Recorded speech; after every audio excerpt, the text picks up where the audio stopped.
بسم الله الرحمن الرحيم. Au nom d'Allah, le tout miséricordieux, le très miséricordieux. Ta-Sin Mim.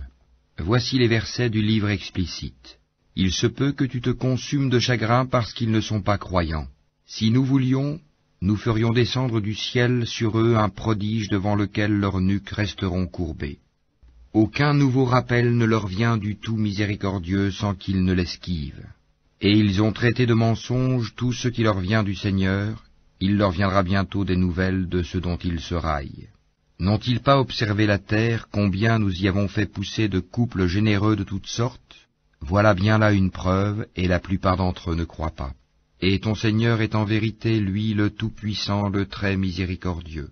Et lorsque ton Seigneur appela Moïse, rends-toi auprès du peuple injuste, auprès du peuple de Pharaon, ne craindront-ils pas Allah? Il dit, Seigneur, je crains qu'il ne me traite de menteur, que ma poitrine ne se serre et que ma langue ne soit embarrassée. Mande donc à Aaron. Ils ont un crime à me reprocher, je crains donc qu'ils ne me tuent. Mais Allah lui dit, jamais, allez tous deux avec nos prodiges, nous resterons avec vous et nous écouterons. Rendez-vous donc tous deux auprès de Pharaon, puis dites, nous sommes les messagers du Seigneur de l'univers, pour que tu renvoies les enfants d'Israël avec nous. Ne t'avons-nous pas, dit Pharaon, élevé chez nous tout enfant, et n'as-tu pas demeuré parmi nous des années de ta vie? Puis tu as commis le méfait que tu as fait en dépit de toute reconnaissance. Je l'ai fait, dit Moïse, alors que j'étais encore du nombre des égarés. Je me suis donc enfui de vous quand j'ai eu peur de vous, puis mon Seigneur m'a donné la sagesse et m'a désigné parmi ses messagers. Est-ce là un bienfait de ta part que tu me rappelles avec reproche alors que tu as asservi les enfants d'Israël? Et qu'est-ce que le Seigneur de l'univers, dit Pharaon?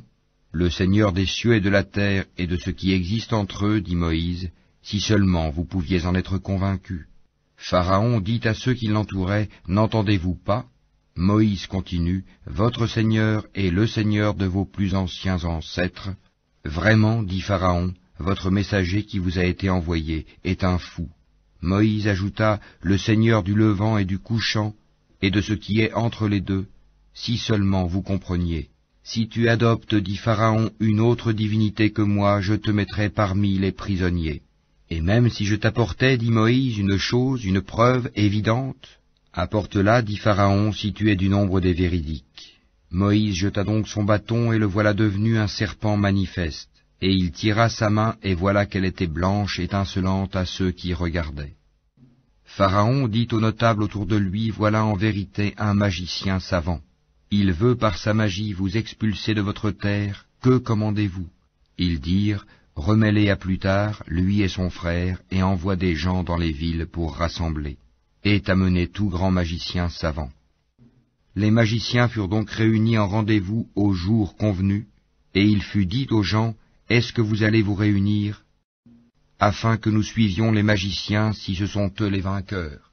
Puis lorsque les magiciens arrivèrent, ils dirent à Pharaon, y aura-t-il vraiment une récompense pour nous si nous sommes les vainqueurs? Il dit, oui, bien sûr, vous serez alors parmi mes proches. Moïse leur dit, jetez ce que vous avez à jeter. Ils jetèrent donc leurs cordes et leurs bâtons et dirent, par la puissance de Pharaon, c'est nous qui serons les vainqueurs. Puis Moïse jeta son bâton et voilà qu'il happait ce qu'ils avaient fabriqué. Alors les magiciens tombèrent prosternés, disant, nous croyons au Seigneur de l'univers, le Seigneur de Moïse et d'Aaron. Pharaon dit, avez-vous cru en lui avant que je ne vous le permette? En vérité, c'est lui votre chef qui vous a enseigné la magie. Eh bien, vous saurez bientôt, je vous couperai sûrement mains et jambes opposées, et vous crucifierez tous. Ils disent, il n'y a pas de mal, car c'est vers notre Seigneur que nous retournerons. Nous convoitons que notre Seigneur nous pardonne nos fautes pour avoir été les premiers à croire. Et nous révélâmes à Moïse ceci, pars de nuit avec mes serviteurs, car vous serez poursuivis.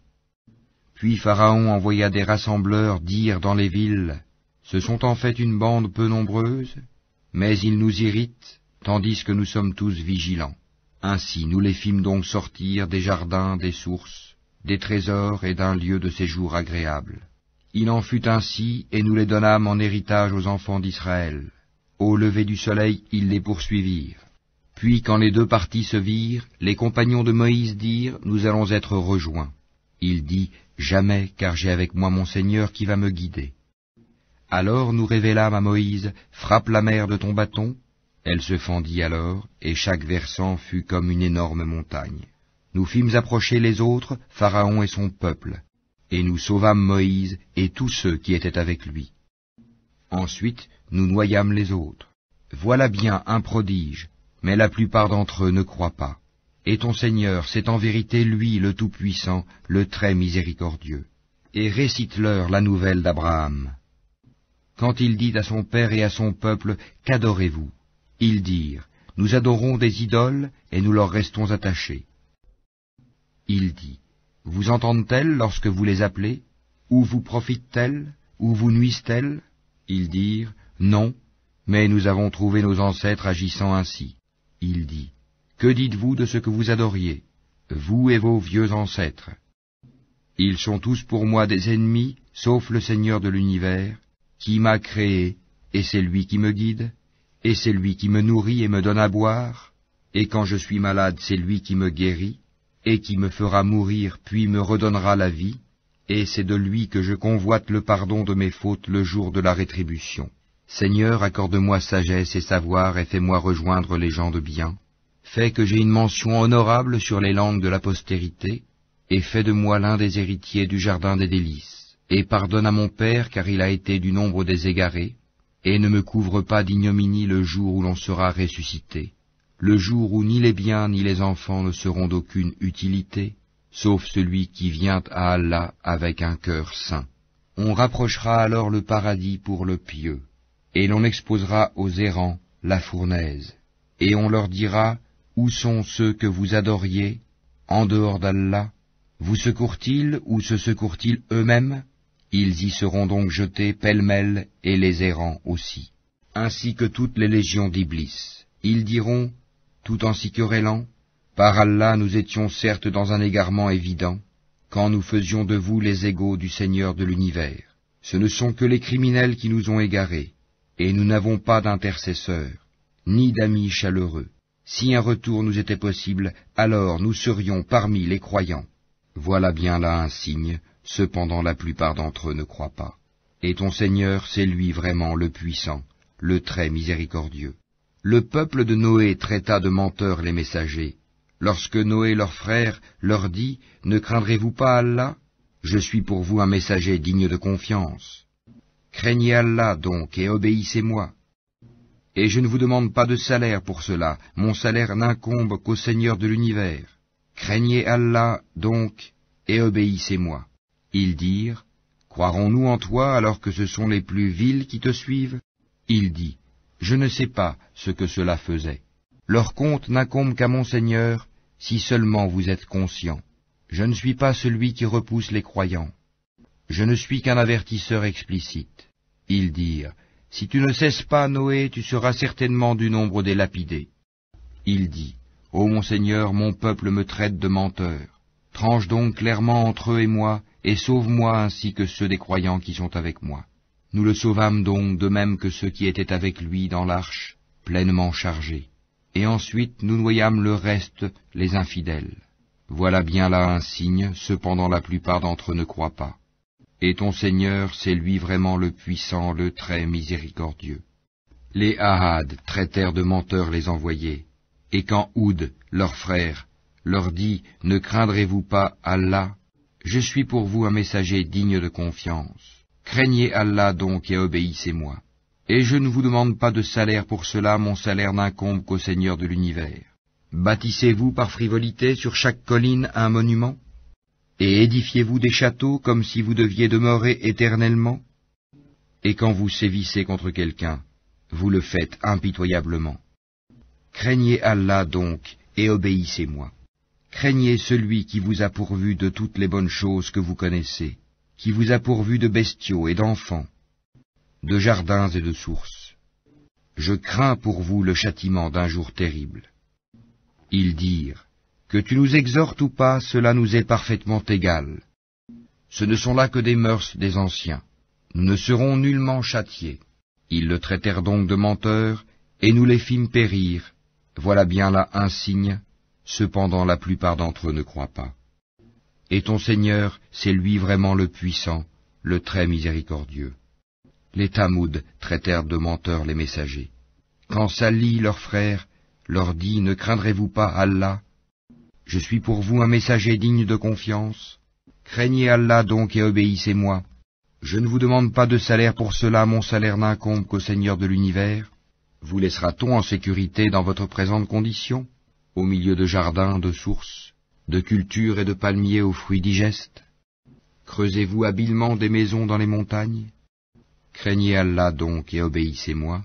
N'obéissez pas à l'ordre des outranciers, qui sèment le désordre sur la terre et n'améliorent rien. Ils dirent, tu n'es qu'un ensorcelé, tu n'es qu'un homme comme nous, apporte donc un prodige si tu es du nombre des véridiques. Il dit, voici une chamelle, à elle de boire un jour convenu, et à vous de boire un jour, et ne lui infligez aucun mal, sinon le châtiment d'un jour terrible vous saisira. Mais ils la tuèrent, eh bien, ils eurent à regretter. Le châtiment en effet les saisit. Voilà bien là un prodige, cependant la plupart d'entre eux ne croient pas. Et ton Seigneur, c'est en vérité lui, le Tout-Puissant, le très miséricordieux. Le peuple de Lot traita de menteurs les messagers. Quand leur frère Lot leur dit, « Ne craindrez-vous pas Allah? Je suis pour vous un messager digne de confiance. Craignez Allah donc et obéissez-moi. Je ne vous demande pas de salaire pour cela, mon salaire n'incombe qu'au Seigneur de l'univers. Accomplissez-vous l'acte charnel avec les mâles de ce monde, et délaissez-vous les épouses que votre Seigneur a créées pour vous, mais vous n'êtes que des gens transgresseurs. » Ils dirent, « Si tu ne cesses pas, Lot, tu seras certainement du nombre des expulsés. » Il dit, « Je déteste vraiment ce que vous faites. Seigneur, sauve-moi ainsi que ma famille de ce qu'ils font. » Nous le sauvâmes alors, lui et toute sa famille, sauf une vieille qui fut parmi les exterminés. Puis nous détruisîmes les autres, et nous fîmes pleuvoir sur eux une pluie de pierres, et quelle pluie fatale pour ceux qui sont avertis. Voilà bien là un prodige, cependant la plupart d'entre eux ne croient pas. Et ton Seigneur, c'est en vérité lui le Tout-Puissant, le très miséricordieux. Les gens d'Alaïka traitèrent de menteurs les messagers. Lorsque Souaïb leur dit « Ne craindrez-vous pas Allah? Je suis pour vous un messager digne de confiance. Craignez Allah donc et obéissez-moi. Et je ne vous demande pas de salaire pour cela, mon salaire n'incombe qu'au Seigneur de l'univers. Donnez la pleine mesure et n'en faites rien perdre aux gens, et pesez avec une balance exacte. Ne donnez pas aux gens moins que leur dû, et ne commettez pas de désordre et de corruption sur terre. Et craignez celui qui vous a créé, vous et les anciennes générations. Ils dirent, tu es certes du nombre des ensorcelés. Tu n'es qu'un homme comme nous, et vraiment nous pensons que tu es du nombre des menteurs. Fais donc tomber sur nous des morceaux du ciel si tu es du nombre des véridiques. Il dit, mon Seigneur sait mieux ce que vous faites. Mais ils le traitèrent de menteur. Alors le châtiment du jour de l'ombre les saisit. Ce fut le châtiment d'un jour terrible. Voilà bien là un prodige. Cependant la plupart d'entre eux ne croient pas. Et ton Seigneur, c'est en vérité lui le Tout-Puissant, le très miséricordieux. Ce Coran-ci, c'est le Seigneur de l'univers qui l'a fait descendre, et l'Esprit fidèle est descendu avec cela, sur ton cœur, pour que tu sois du nombre des avertisseurs, en une langue arabe très claire. Et ceci était déjà mentionné dans les écrits des anciens envoyés. N'est-ce pas pour eux un signe que les savants des enfants d'Israël le sachent, si nous l'avions fait descendre sur quelqu'un des non-arabes, et que celui-ci le leur eût récité, ils n'y auraient pas cru. Ainsi l'avons-nous fait pénétrer, le doute, dans les cœurs des criminels. Mais ils ne croiront pas au Coran, pas avant de voir le châtiment douloureux, qui viendra sur eux soudain sans qu'ils s'en rendent compte. Alors ils diront, est-ce qu'on va nous donner du répit? Est-ce qu'ils cherchent à hâter notre châtiment? Vois-tu, si nous leur permettions de jouir des années durant, et qu'ensuite leur arrivent ceux dont on les menaçait, les jouissances qu'on leur a permises ne leur serviraient à rien. Et nous ne faisons pas périr de cité avant qu'elle n'ait eu des avertisseurs, à titre de rappel, et nous ne sommes pas injustes. Et ce ne sont point les diables qui sont descendus avec ceci, le Coran. Cela ne leur convient pas et ils n'auraient pu le faire, car ils sont écartés de toute écoute du message divin. N'invoque donc pas une autre divinité avec Allah, sinon tu seras du nombre des châtiés. Et avertis les gens qui te sont les plus proches. Et abaisse ton aile, sois bienveillant pour les croyants qui te suivent. Mais s'ils te désobéissent, dis-leur, moi je désavoue ce que vous faites. Et place ta confiance dans le Tout-Puissant, le très miséricordieux, qui te voit quand tu te lèves, et voit tes gestes parmi ceux qui se prosternent. C'est lui vraiment l'audient, l'omniscient. Vous apprendrai-je sur qui les diables descendent? Ils descendent sur tout calomniateur, pécheur. Ils tendent l'oreille, cependant la plupart d'entre eux sont menteurs. Et quant aux poètes, ce sont les égarés qui les suivent. Ne vois-tu pas qu'ils divaguent dans chaque vallée, et qu'ils disent ce qu'ils ne font pas, à part ceux qui croient et font de bonnes œuvres, qui invoquent souvent le nom d'Allah et se défendent contre les torts qu'on leur a faits,